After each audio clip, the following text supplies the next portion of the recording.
I was abandoned at 16 with nothing but $12 and a garbage bag of clothes. Now my parents are begging to move into my penthouse after bankruptcy, and I handed them a trash bag. Let's make this moment special. Subscribe if you believe in stories like this, and tell us your city in the comments below. The garbage bag was black, the cheap kind that tears if you look at it wrong. I remember because I watched my mother stuff my clothes into it like she was disposing of evidence. You think you're so grown, Kendra? Then act like it. Get out. Her voice was ice, and my father just sat there on that worn leather couch, scrolling through his phone like I wasn't being erased from their lives. I was 16 years old, and I just told them I wanted to focus on school instead of babysitting my younger siblings every single day after class. That was my crime. Wanting to do homework. Wanting to be a kid. My little brother Ernie, only 8, stood in the doorway crying. Kendra, don't go. But my mother yanked him back, slammed the door, and just like that, I was on the porch of our Cleveland house with $12 in my pocket and everything I owned in a trash bag. The November wind cut through my hoodie. I could smell Mrs. Baker's cooking next door, hear the Wilson kids playing basketball down the street. Normal things happening while my world imploded. I walked to the bus stop, hands shaking so hard I could barely count my change. Where does a 16-year-old girl go with no money, no family, no plan? I thought about my best friend Tasha, but her mom was strict, already struggling with 5 kids. I thought about my school counselor, Mrs. Patterson, but it was 6 p.m. on a Friday. I sat at that bus stop for 3 hours watching cars pass, watching families through lit windows eating dinner together, and I made myself a promise. One day they'd regret this. One day I'd make them see what they threw away. The shelter smelled like industrial cleaner and desperation. Harbor House on East 55th. A women's shelter that took minors if they had nowhere else. The intake counselor, a tired woman named Miss Gloria, looked at my garbage bag and sighed like she'd seen this exact scenario 1,000 times. Baby, how old are you? When I told her 16, she made me sign papers, assigned me a bunk bed in a room with 5 other women, and handed me a toiletry kit and a sandwich. The sandwich was turkey dry on white bread. I ate it in 3 bites and cried myself to sleep that first night. My roommate was a woman named Crystal, early 20s, with a scar running down her left cheek and eyes that had seen too much. First night? She asked, watching me clutch that garbage bag like it was a lifeline. I nodded. Gets easier. Sort of. You in school? I told her yes, McKinley High junior year. She whistled low. Smart girl. Stay smart. That's your ticket out of here. She reached under her bunk and pulled out a protein bar. Here. Breakfast is at 7, but it goes fast. Set your phone alarm for 6:30. That weekend I walked 2 miles to the library and printed out job applications. Fast food retail stores, anything that would hire at 16. The librarian, Mr. Donnelly, a black man in his 50s with kind eyes behind thick glasses, noticed me printing dozens of resumes. You looking for work? I explained my situation, editing out the worst parts, trying to sound capable instead of desperate. He studied me for a long moment. My wife runs a cleaning company. It's hard work, but it pays cash and she's flexible with school schedules. Want me to call her? I nearly collapsed with relief. Yes, sir. Please. Thank you. That's how I met Mrs. Donnelly, and that's how I started cleaning office buildings at night. Mrs. Donnelly was a short, round woman with silver streaks in her braids and a no-nonsense attitude that reminded me of my grandmother before she passed. You show up on time, work hard, don't steal, and we'll get along fine, she said, handing me rubber gloves and teaching me how to properly clean a bathroom. The company was called Sparkle Solutions, and they cleaned corporate offices downtown after business hours. My shift was Monday through Thursday, 6 p.m. to midnight, and Saturdays, 8 a.m. to 4 p.m. Cash payment $250 a week. It wasn't much, but combined with the shelter's resources, I could survive. School became a weird double life. I'd sit in AP English discussing Shakespeare while running on 4 hours of sleep, my hands raw from chemicals, my back aching from mopping floors. My teachers noticed. Mrs. Patterson, my counselor, pulled me aside one day. "Kendra, you've been wearing the same 3 outfits for weeks. Is everything okay at home?" I lied smoothly. "My parents are going through a rough patch financially. I'm helping out." Her eyes narrowed with concern, but she didn't push. Instead, she directed me to the school's resource closet, where students could take donated clothes and sign me up for free lunch. Pride stung, but hunger hurt worse. Tasha eventually figured it out. She found me one Tuesday scrubbing baseboards in the building where her aunt worked late. "Kendra? Girl, what the hell?" I couldn't lie to her, not to my best friend since 4th grade. We sat in an empty conference room and I told her everything. My parents kicking me out. The shelter. The cleaning job. The way I studied vocabulary words while mopping floors. She cried harder than I did. "You should have told me. You could have stayed with us." But I knew her situation. "Your mom's already overwhelmed, Tash. I'm handling it." She grabbed my hand. "You shouldn't have to handle this alone." From that day forward, Tasha became my lifeline, smuggling me snacks, helping me study, being the family I'd lost. Mr. Donnelly started leaving business books on the break room table. "Thought you might like these," he'd say casually, but I knew it was intentional. Books about entrepreneurship, investing, building wealth. I devoured them during lunch breaks, highlighting passages, taking notes. One book, The Millionaire Next Door, changed everything. It talked about how wealth wasn't about looking rich but about making smart decisions consistently over time. Living below your means. Investing early. Building assets. I was 16, broke and homeless, but I started thinking differently. This wasn't permanent. This was my origin story. I opened a bank account with $50 I'd saved. The teller looked skeptical when I came in alone, but my school ID and shelter address were enough. Every week, I deposited 20% of my earnings no matter what. $40 a week doesn't sound like much, but compound interest doesn't care about your feelings. I read about the stock market, about index funds, about how early you start mattering more than how much you start with. When I turned 17 that February, I had saved over $1,000. Felt like $1 million. The turning point came when I was cleaning the executive suite at Henderson and Associates, a wealth management firm. I found a book on someone's desk called Rich Dad, Poor Dad, and another called The Intelligent Investor. I borrowed them, read them in 3 days, returned them before anyone noticed. But the CFO, a sharp-eyed woman named Diana Okoye, caught me one night reading instead of cleaning. "You're the girl who cleaned my office last week." It was spotless. I nodded nervously. He gestured to the book. "You like finance?" I admitted I was teaching myself. He studied me with interest. "How old are you?" When I said 17, she handed me her card. "Come see me when you graduate. We have an internship program." That card stayed in my wallet like a talisman, proof that someone saw potential in me. It was a Saturday in late March when Crystal came running into our room, breathless. "Kendra, there's some boy downstairs asking for you. Says his name is Ernie." My heart stopped. Ernie. My little brother. I ran downstairs to find him standing in the lobby, 9 years old now, wearing a jacket that was too small and eyes that were too old. He looked scared and relieved all at once. "How did you find me?"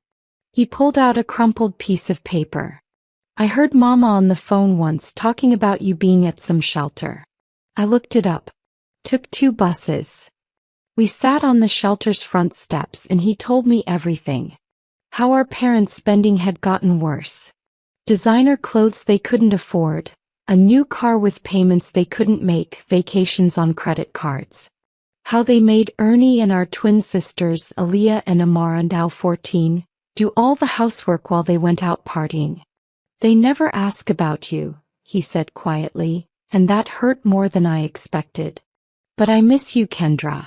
You were the one who helped with homework and made sure we ate vegetables and tucked me in. I held my baby brother and felt rage building like a storm. Before he left, Ernie handed me a photo. It was old, from before everything went wrong. All of us at Cedar Point Amusement Park, smiling, arms around each other.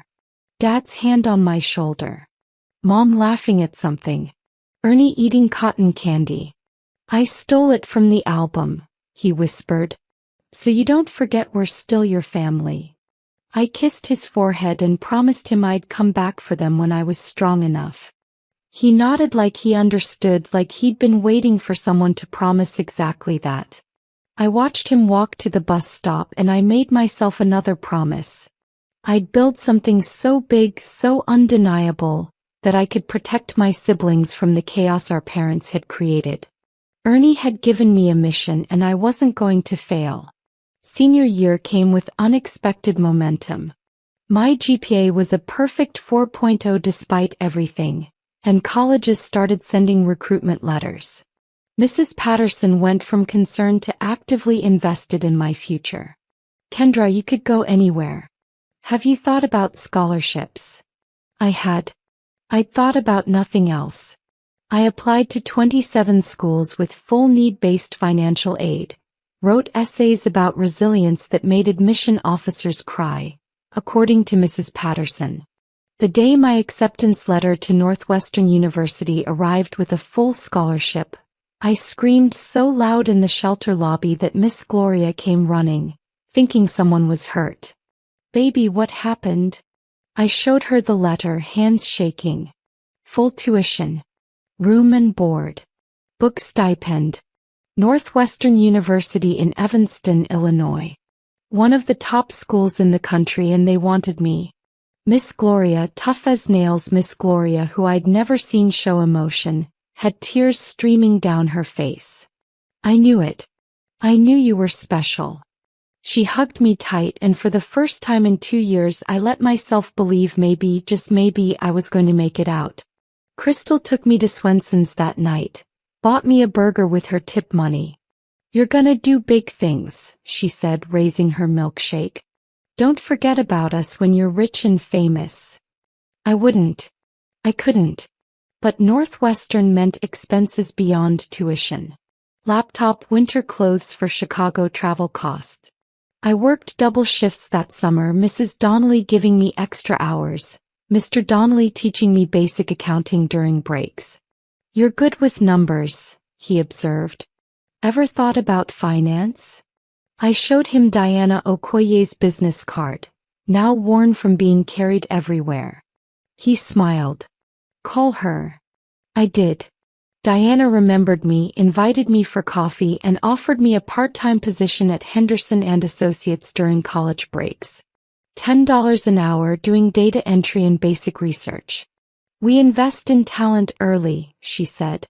I accepted immediately, and I swear I floated home. Everything was coming together. The girl they threw away with $12 was about to become someone they couldn't ignore. Northwestern was everything I'd imagined and nothing I'd prepared for. The campus was beautiful, the students were brilliant, and I was drowning.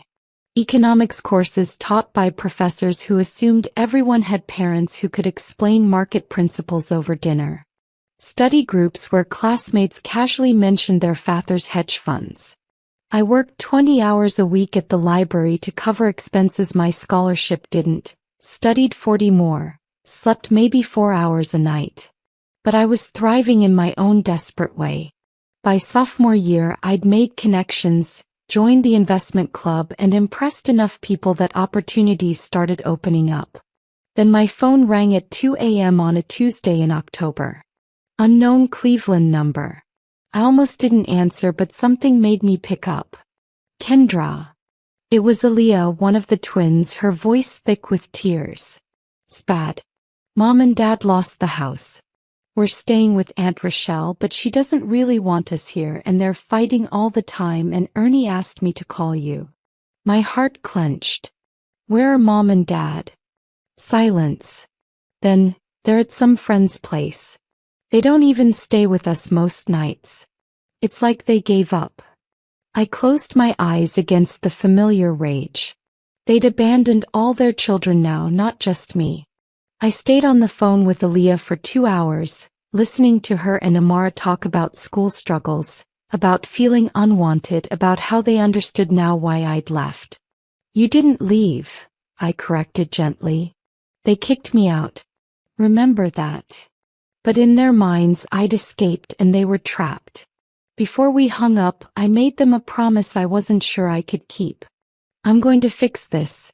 I don't know how yet, but I'm going to get you out of there. Aaliyah's voice was small. We believe you, Kendra. We always have. After the call ended, I sat in my dorm room looking at my finance textbooks, my business plan notes, my carefully constructed future, and I added a new goal. Not just success. Not just stability. But enough success to save my siblings from the disaster our parents had created. Junior year brought an opportunity that felt like destiny. Professor Michael Scott, who taught my advanced corporate finance class, announced a competition. Henderson and Associates is looking for 3 students to participate in their summer analyst program. Full-time pay, real projects, and a potential job offer after graduation. I remembered Diana Okoye's card, still in my wallet 3 years later. I'd kept in touch with her sporadically, sending thank you notes, updating her on my progress. She'd written back every time with encouragement and advice. This was my shot. The competition required a 20-page investment thesis on an emerging market opportunity. I chose affordable housing development in underserved urban areas. I knew poverty intimately. I understood what communities needed. I poured everything into that thesis, working through nights, citing studies, building financial models that showed how profit and social impact could coexist.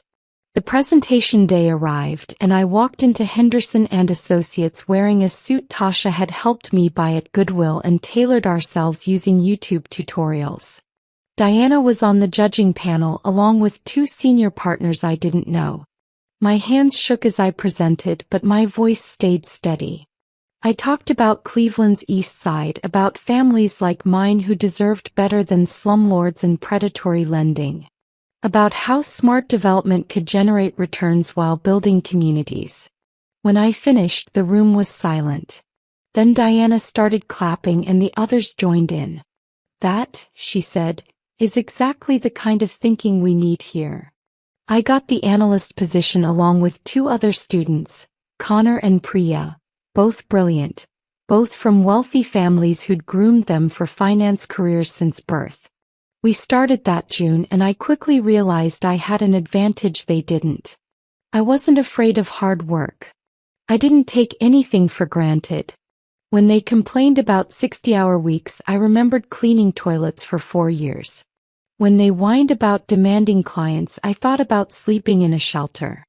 I outworked them, out-hustled them, and by August, Diana pulled me aside.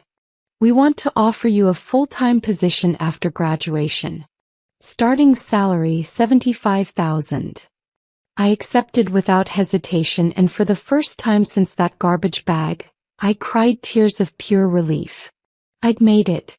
She made it. The next 3 years were a blur of 100-hour weeks, deal-making, and climbing Henderson and Associates ranks faster than anyone expected. I was promoted to associate, then senior associate, my salary jumping to $90,000, then $120,000. I lived like I was still broke, saving 70% of my income, investing aggressively. By age 25, my net worth hit $300,000. Not rich, not yet, but comfortable in a way that 16-year-old Kendra with her garbage bag couldn't have imagined. I bought a small condo, sent money to Aunt Rochelle for my siblings' expenses, and kept grinding. Diana became my mentor, teaching me not just finance but strategy, networking, how to navigate corporate politics as a young Black woman in a predominantly white industry. Then I saw the opportunity. A struggling real estate development company, Midwest Urban Properties, was on the market. They had good bones but terrible management and were bleeding money on projects that could have been profitable with the right vision.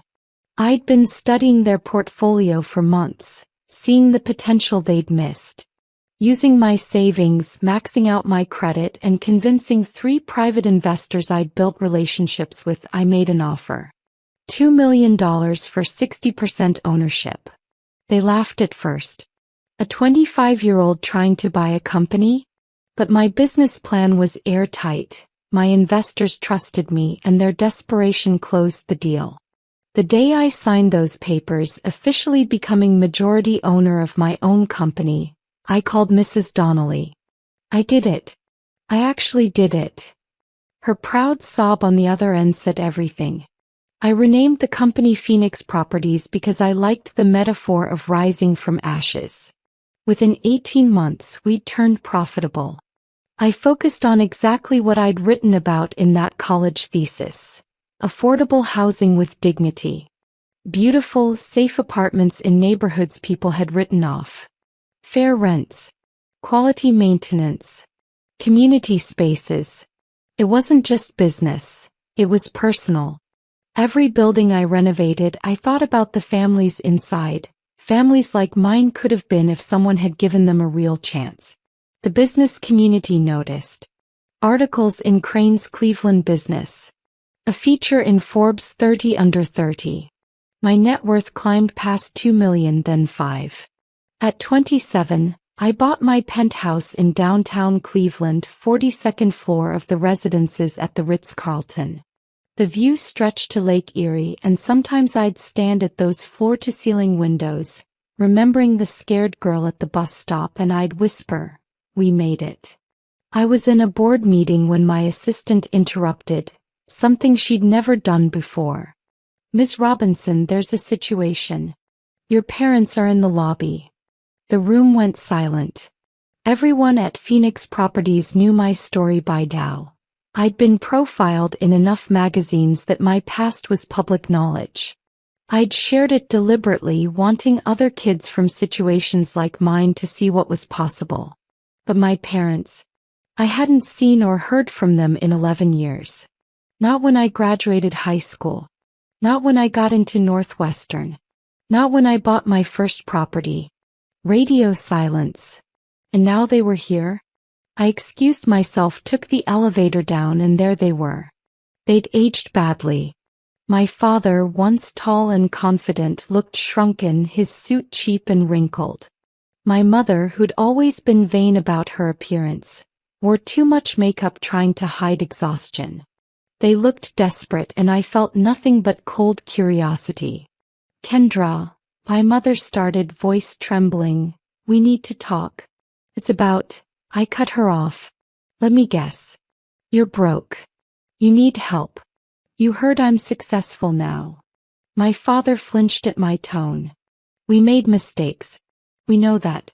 But we're still your parents." I laughed, sharp and bitter.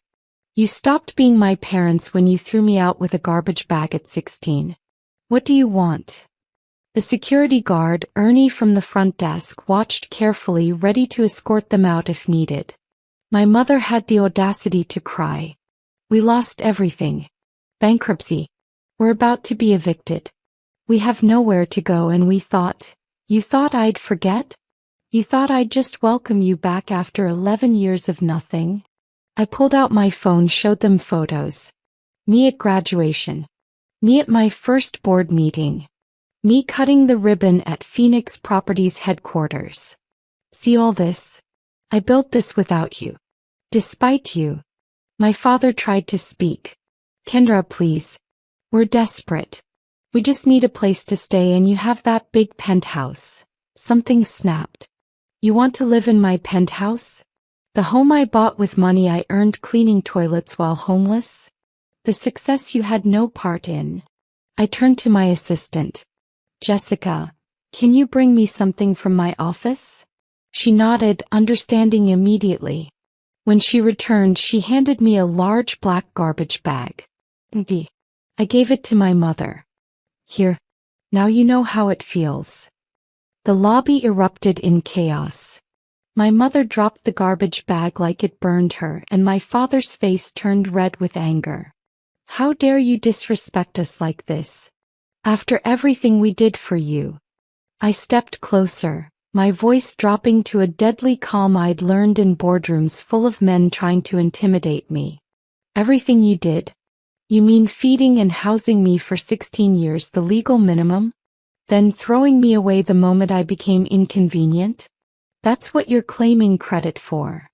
Other people in the lobby were watching now, and I didn't care.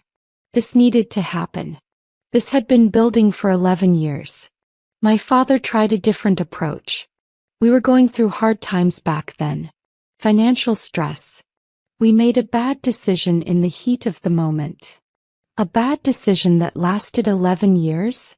I pulled out my phone again, scrolled to a specific photo. This is Ernie at his high school graduation last year. You didn't go. This is Aaliyah and Amara getting their acceptance letters to college. You weren't there. But I was. I've been paying their tuition, their rent, their expenses for the last 6 years because you abandoned all your children, not just me. So don't tell me it was one bad decision. It was a pattern of selfishness and neglect. My mother was sobbing openly now. We wanted to reach out so many times, but we were ashamed. You were ashamed? I was homeless at 16. I slept in a shelter and cleaned office buildings to survive. Your shame doesn't compare to what you put me through. The truth kept pouring out like a dam breaking. How they kept spending money they didn't have on luxury items while their children went without. How they'd prioritized their image over their family's well-being. How they'd never once tried to find me, help me, or apologize. You didn't come here to make amends, I said. You came here because you're broke and you think I'm your meal ticket.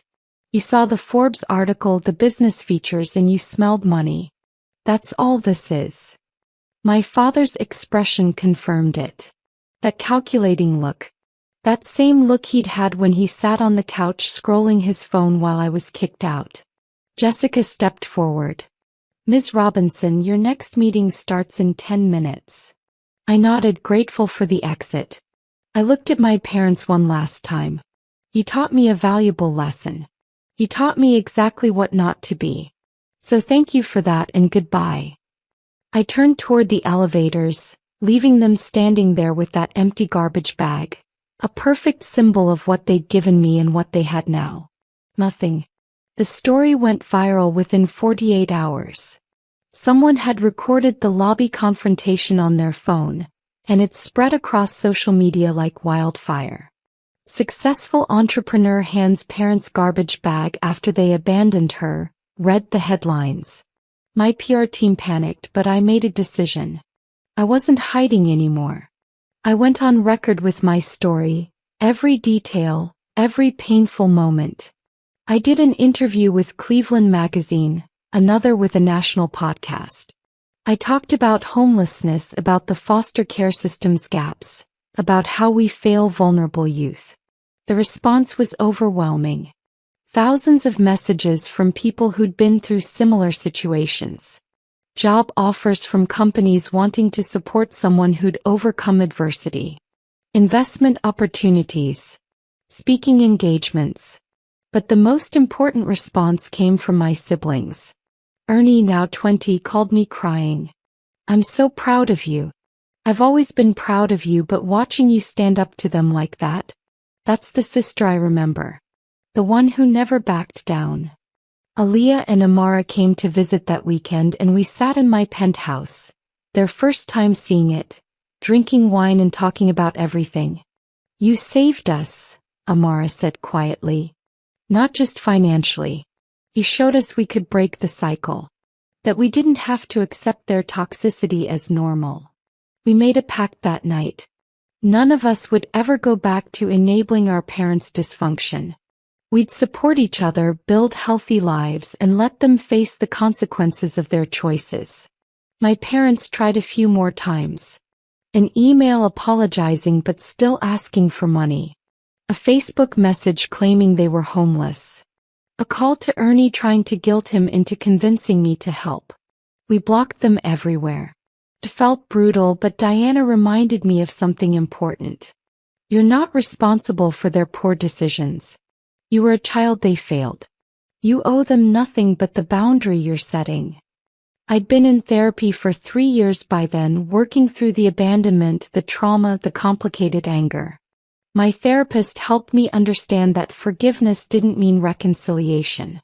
I could forgive them for my own peace while still maintaining distance. The garbage bag wasn't just symbolic revenge. It was me returning the gift they'd given me, their absence, and finally closing that chapter. I was free. Not because I'd won, but because I'd stopped needing them to acknowledge what they'd done. Their validation didn't matter anymore. Mine did. 5 years after the lobby confrontation, Phoenix Properties was valued at $50 million. I was 32, financially independent beyond what I'd dreamed, and more importantly, genuinely happy. My siblings all graduated college debt-free thanks to the trust funds I'd set up. Ernie was a social worker helping at-risk youth. Aaliyah taught elementary school in underprivileged neighborhoods. Mar was getting her MBA. We had Sunday dinners at my place, real family moments filled with laughter and support, the kind we'd never had growing up. I'd built what they destroyed better and stronger. Crystal from the shelter came to one of those dinners, now 5 years sober and managing a recovery program. Mrs. Donnelly and her husband were there too, grandparent figures who'd believed in me when it mattered most. Someone asked about my parents once at a business conference. Do you ever think about reconciling? I considered the question carefully. I think about them sometimes. I hope they're okay. But reconciliation requires accountability, changed behavior, and genuine remorse. They've shown none of that. They just wanted access to my resources without addressing the damage they caused. That's not family, that's exploitation. I'm at peace with my decision. The reporter nodded, scribbling notes. That quote ended up in Fortune magazine's feature on me titled Phoenix Rising: How One Woman Built an Empire from a Garbage Bag. The final twist came last month. A letter arrived from my mother, handwritten, no return address. She'd watched from afar as I succeeded, saw my siblings thriving, realized what she'd lost. The letter was different from before.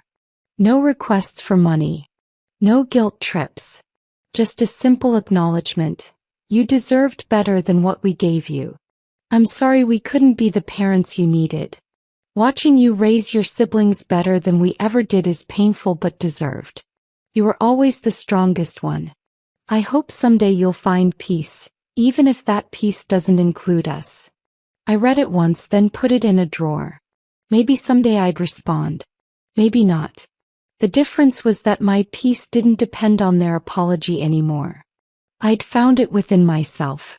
I stood at my penthouse windows that evening, watching the sunset paint Lake Erie in shades of gold, and I thought about 16-year-old Kendra at that bus stop with $12 and a garbage bag. I thought about the promise I'd made to myself that night. They'd regret it. They'd see what they threw away.